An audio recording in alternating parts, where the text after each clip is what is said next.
Numbers from the Centers for Disease Control and Prevention show us that in 2011, 32,163 American men, women, and children were killed by firearms. That number is close to 7 times the number of U.S. combat deaths in Iraq and Afghanistan since the start of those conflicts more than 10 years ago. It is half as many who have died from diabetes, a disease that affects nearly 30 million Americans. Since 1968, more Americans have been killed by guns than in all U.S. wars combined.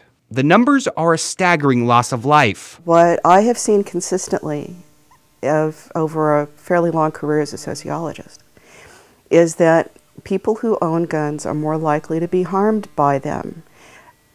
Suicide is actually more of a problem than homicide. Still, even with statistics like these, there comes much debate. For every study that makes a case on one side, I can show you probably 2 that opposes that. Recently, the chorus of "If only I had been there with my gun." The only thing that stops a bad guy with a gun is a good guy with a gun Came alive following a string of highly public shootings where a gunman opened fire on unsuspecting crowds of people. He was going up the stairs and shooting everybody just at random. In Aurora, Colorado. Where I heard somewhere around 3 to 4 shots. At a mall in Clackamas, Oregon. Share the grief of a community and the nation. And a mass shooting that killed 20 first-grade children and 6 staff members at Sandy Hook Elementary. If you had somebody armed on the school grounds, there would have been only a few fatalities. Gun advocates, including one Oregon State Representative Dennis Richardson, is certain that more guns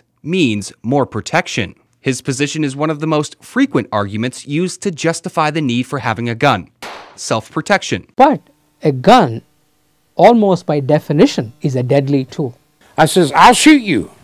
Stay, stop, don't go nowhere. Just last week, Southern Oregon resident and gun enthusiast John Lewis says having a pistol absolutely protected him from an early morning intruder. Who's going to stop when somebody's telling you not to move, to stay there? Unless you happen to have a gun in your hand. A week ago, he held that man at gunpoint, waited for police to arrive. Yeah, I'm still hyped over it. There's no question that some gun owners have successfully used their guns to defend their property or lives, and there's no telling if statistics can determine what's best for Americans and their families. Each person's individual circumstances are different, and for some people, carrying a firearm may be a good choice. For others, it might not be. You may be in possession of a gun at home, but if you don't have access to that weapon at the time when you feel threatened, having a gun doesn't make much of a difference.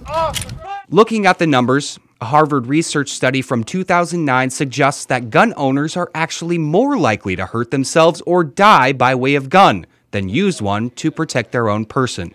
In that same study, it says 85 Americans are shot and killed on an average day. 62% of those killed die from a self-inflicted wound or by way of suicide. If you had a gun, is it possible that it could lead to your safety or to unfortunate incidents? There are tragic stories, that we see in the news from time to time where small children will get a gun that's not been secured properly. And once again, there was a case of a father who had left his gun in his truck, and his son accidentally shot, and then there was a tragedy. The CDC has been collecting data for years, but answers about gun violence continue to be researched by doctors and studied by professionals. Studies have suggested that a gun in the home makes the likelihood of homicide 3 times higher, suicide 3 to 5 times higher, and accidental death 4 times higher. When you add all of those possible ways you can get hurt with a firearm, I think the answer to that is clearly yes. If you have a gun, you obviously are going to have more of an opportunity to get hurt with it. Simple as that. And people say, that's not going to happen to me. Well, I've known police officers that scuffled with a desperado. The gun was taken from them. They were shot and killed with their own weapon. It's like a knife. You got a knife, anything, any weapon you might have. You have a knife, it's taken away from you. You just brought yourself your weapon that killed you, whether it's a knife, a gun. Here are some examples. Adam Lanza's mother was a gun collector and even took her son shooting. However, her lethal arsenal was used to unleash unspeakable carnage on the children at Sandy Hook Elementary School. Both Lanza and his mother were also casualties to those guns. What I've done with this one is convert it into a closed bolt fully automatic. Recently, another gun enthusiast, Keith Ratliff, a firearms expert, was surrounded by guns on January 3rd when he was shot and killed despite his skill and personal arsenal. He was unable to defend himself. Believe the story. She's a pistol-packing soccer mom who legally carries a firearm. Melanie Hain carried a loaded gun to her 5-year-old daughter's soccer practice. Her husband, a parole officer, ended up murdering her and killing himself inside their home. Both responsible gun owners prior to the murder-suicide incident. Having access to guns on a massive scale, on a large scale, and then not having enough control over what kinds of guns are available, I think that does increase the risk. And of course, it is compounded by the mental health issues. Now we have gone into a larger societal issue. We have the illusion of safety, but that is different from the actuality of it. Other than protection from predatory criminals, some have argued that guns keep us safe from a government that could suddenly turn tyrannical tomorrow. From my cold, dead hands. But do guns really make us safer, or do they increase the risk that we will become victimized by them?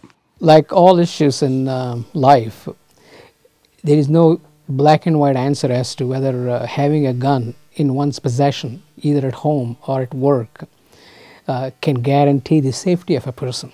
Doctors who have researched this field say gun owners should be aware that owning a gun is a decision that does not necessarily reduce their risk of being killed, just because they trust their judgment, competence, or expertise in handling a firearm.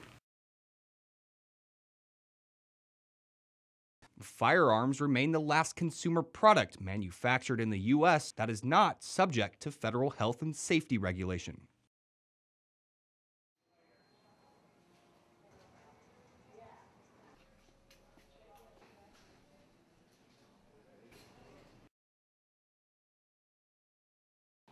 Semi